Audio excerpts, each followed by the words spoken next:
Muy buenas noches, hermanos. Qué bendición podernos encontrar de esta forma. Le doy muchas gracias a Dios porque usted nos está viendo nuevamente. Si usted no ha visto los videos o los cultos anteriores, le invito a podernos ver al finalizar este culto.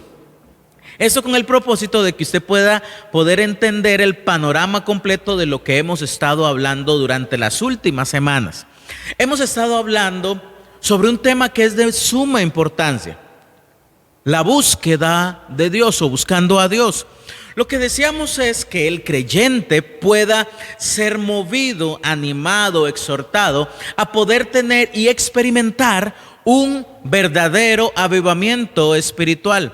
No un avivamiento como algunos grupos lo ven, no algo emocional, sino que realmente el poder de Dios pueda moverse en nosotros por medio de, primero, una transformación de parte de Dios a nosotros.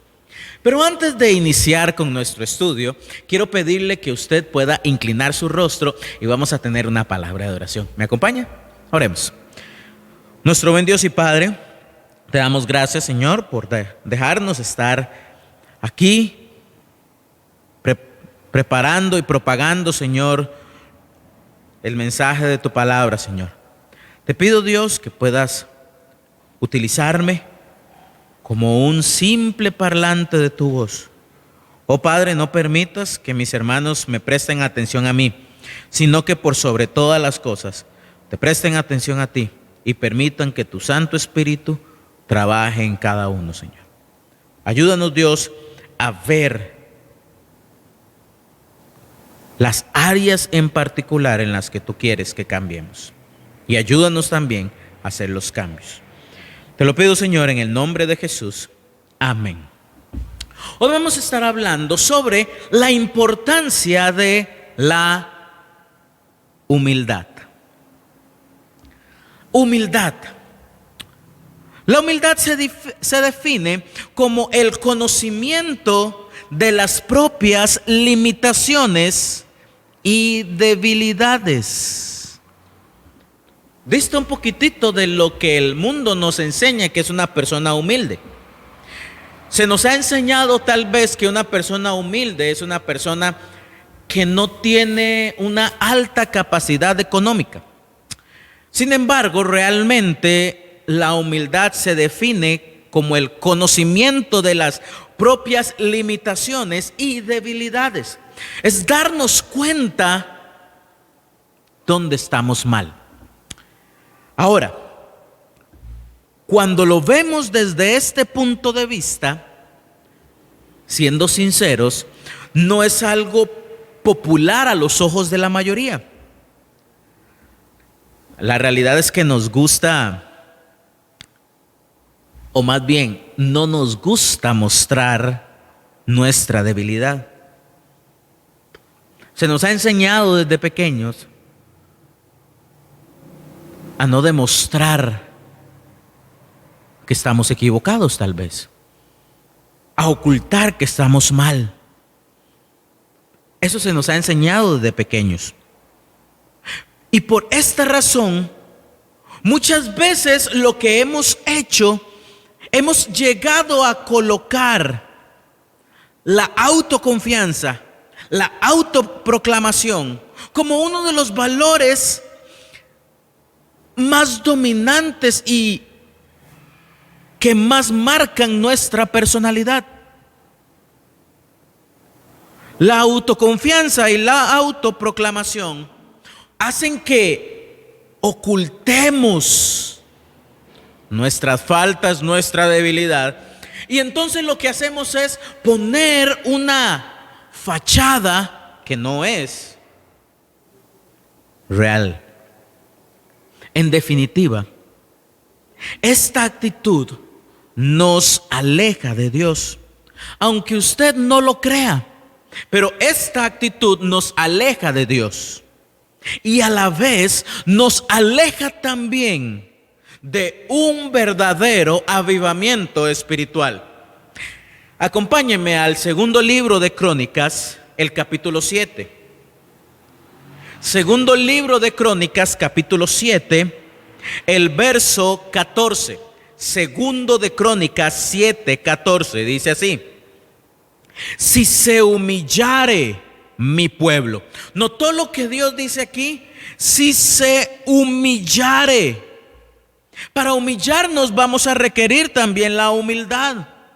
Si se humillare mi pueblo sobre el cual mi nombre es invocado, y oraren y buscaren mi rostro. Humildad también para darnos cuenta que necesitamos verlo a Él, buscar su rostro. Y se convirtieren de sus malos caminos, entonces yo oiré desde los cielos y perdonaré sus pecados y sanaré su tierra. No podemos olvidar que la humildad es el primer paso para el avivamiento. Pero la gran pregunta surge aquí: ¿cómo lo hago? ¿Cómo logro esa humildad para experimentar un verdadero avivamiento? ¿Cómo lo logro? ¿Qué hago? Acompáñeme. Y lo lindo de la palabra de Dios es que tiene todas las respuestas. Acompáñeme a Isaías, el capítulo 6. Isaías capítulo 6. Isaías 6, vamos a leer desde el 1 hasta el 7. Isaías 6 del 1 al 7 dice así la palabra de Dios: en el año que murió el rey Usías, vi yo al Señor sentado sobre un trono alto y sublime, y sus faldas llenaban el templo. Por encima de él habían serafines, cada uno tenía 6 alas. Con 2 cubrían su rostro, con 2 cubrían sus pies, y con 2 volaban. El uno al otro daban voces diciendo: Santo, Santo, Santo, Jehová de los ejércitos, toda la tierra está llena de su gloria. Y los quiciales de las puertas se estremecieron con la voz del que clamaba, y la casa se llenó de humo. Entonces dije: ay de mí, que soy muerto, porque siendo hombre inmundo de labios y habitando en medio del pueblo que tiene labios inmundos, han visto mis ojos al Rey, Jehová de los ejércitos. Y voló hacia mí uno de los serafines, teniendo en su mano un carbón encendido, tomado del altar con unas tenazas, y tocando con él sobre mi boca dijo: he aquí que tocó tus labios, y es quitada tu culpa y limpio tu pecado. Este texto nos da la gran clave de lo que ocurrió, pero es importante no solo que lo notemos, no solo que lo sepamos o que lo archivemos en nuestra mente. Lo importante será aquí que lo llevemos a la práctica, que lo pongamos por obra, que lo hagamos. Veamos qué fue lo que ocurrió. Número 1, Isaías vio a Dios y su santidad. Cuando contempló a Dios, logró ver su realidad, logró ver su pecado.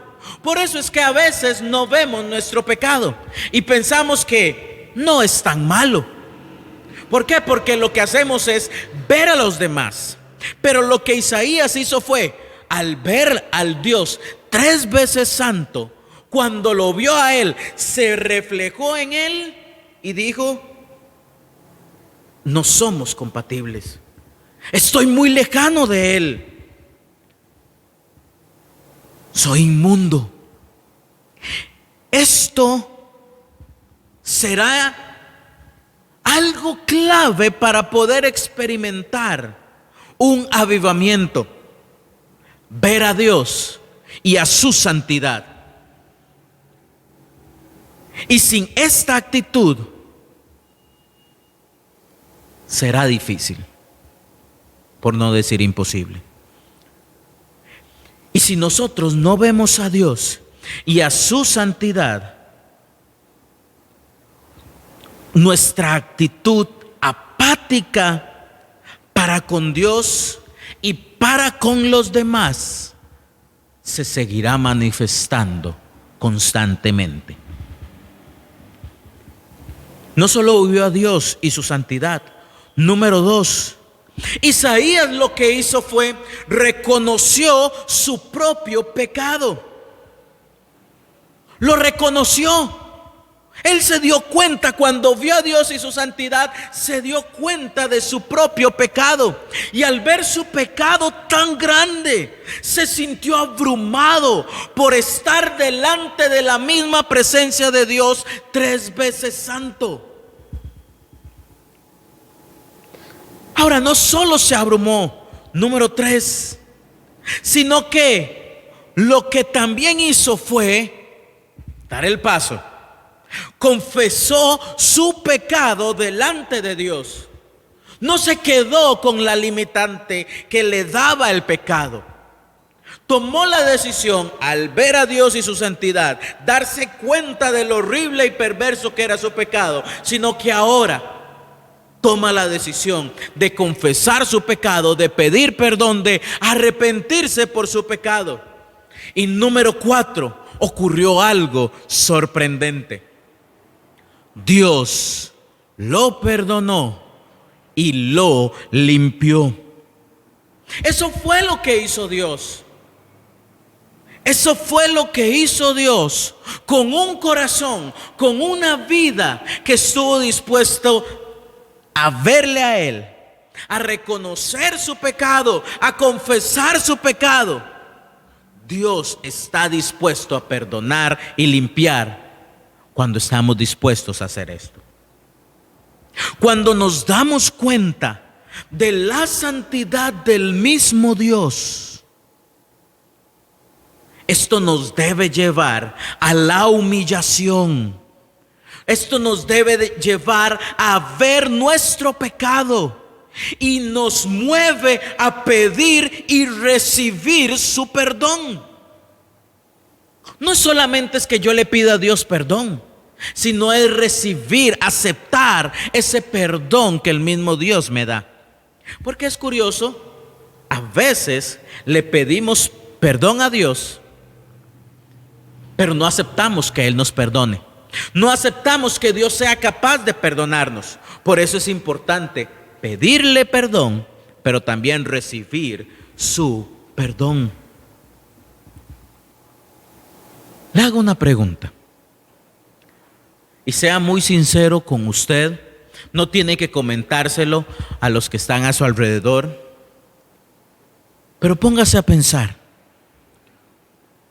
¿Cuál es ese pecado que lo tiene dominado? Póngale el nombre que quiera y no importa si usted le llama muy grande o muy pequeño. Delante de los ojos de Dios, pecado es pecado. Pero ¿cuál es ese pecado que lo tiene dominado? Bueno, a menos de que cada uno decida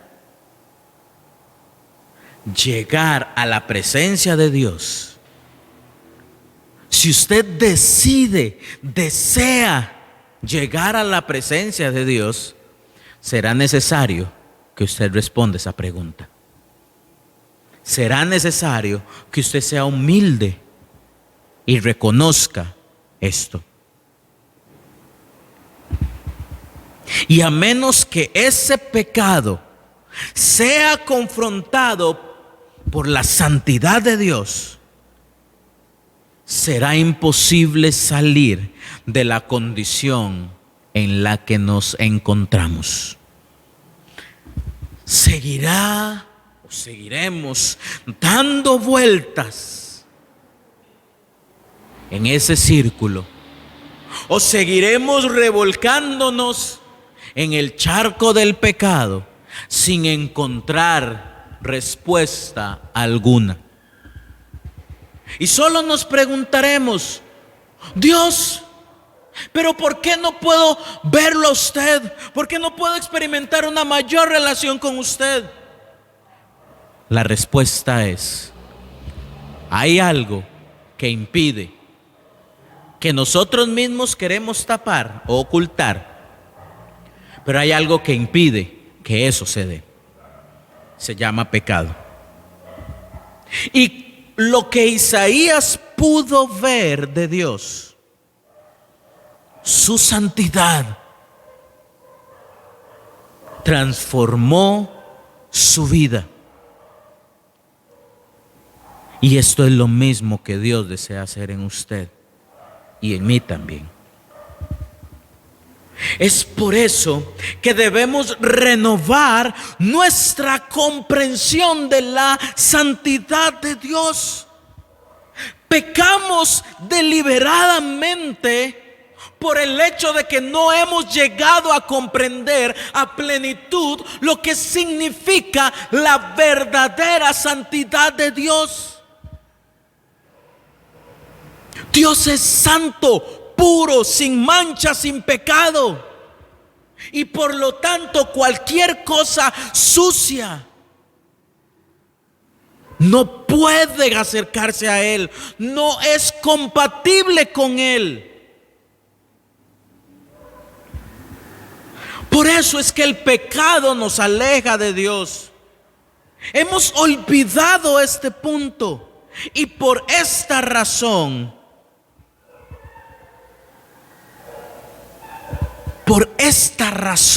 es que hemos estado tal vez,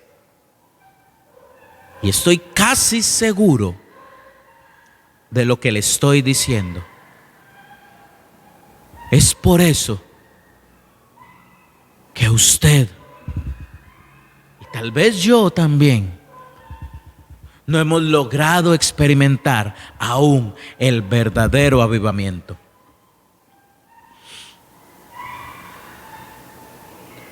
Estamos más dispuestos, por falta de humildad,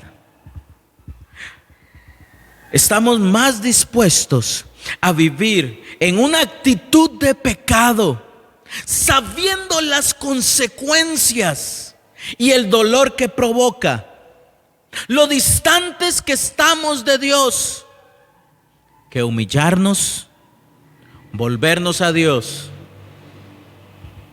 y disfrutar de su bendición. Hermano, hermana,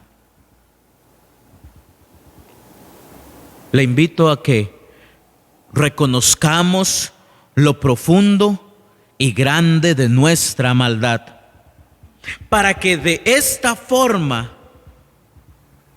poder ser restaurados por el mismo Dios. Hermano, confiese su pecado.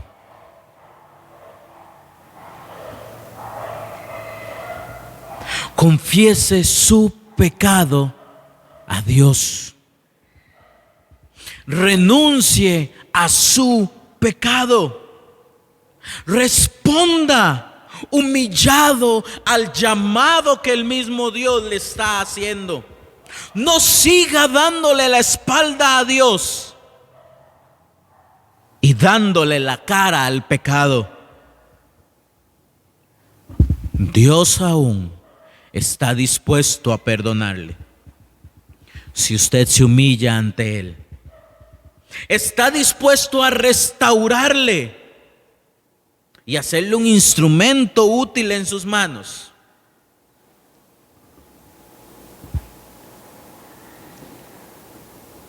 Cuando vemos la gloria de Dios, nos es imposible ser iguales. Por lo tanto, si somos iguales, es porque no hemos visto aún la gloria de Dios. Acompáñenme a un último pasaje. Isaías capítulo 55.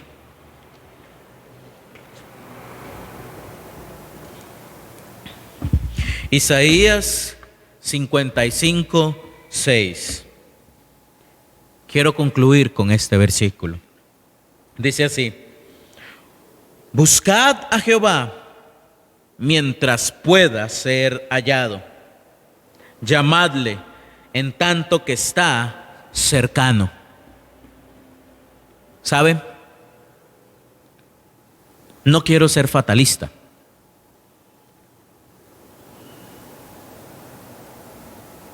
Pero Cristo viene pronto. Muy pronto.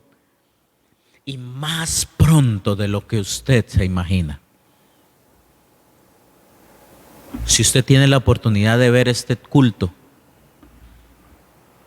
Dios le está dando la oportunidad de buscarle, de llamarle, porque tiene un poquito de tiempo. Pero no desaproveche la oportunidad, porque ni usted ni yo sabemos cuánto tiempo nos resta.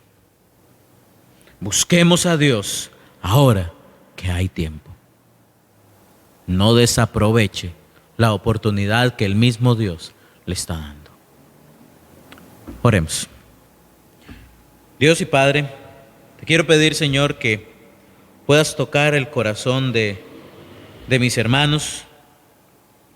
Si hay alguien que está escuchando esto, Señor, y no te conoce como Salvador personal, te pido que pueda aprovechar la oportunidad para reconocer su pecado, sea cual sea, para que Dios también se arrepienta, te pida perdón, pero también para que clame a ti, porque seas tú su único y suficiente Salvador personal. Te pido que lo pueda hacer con un corazón humilde, humillado delante de ti.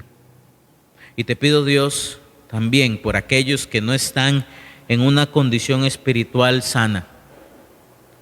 Te pido que puedan mover sus corazones a buscarte a ti. Te lo pido, Padre Celestial, en el nombre de Jesús. Amén. Muchísimas gracias, hermanos. Gracias por habernos visto. Le invito a vernos este domingo 17 a las 11 de la mañana y a las 5 de la tarde. Muy buenas noches, hermanos. Que el Señor les bendiga.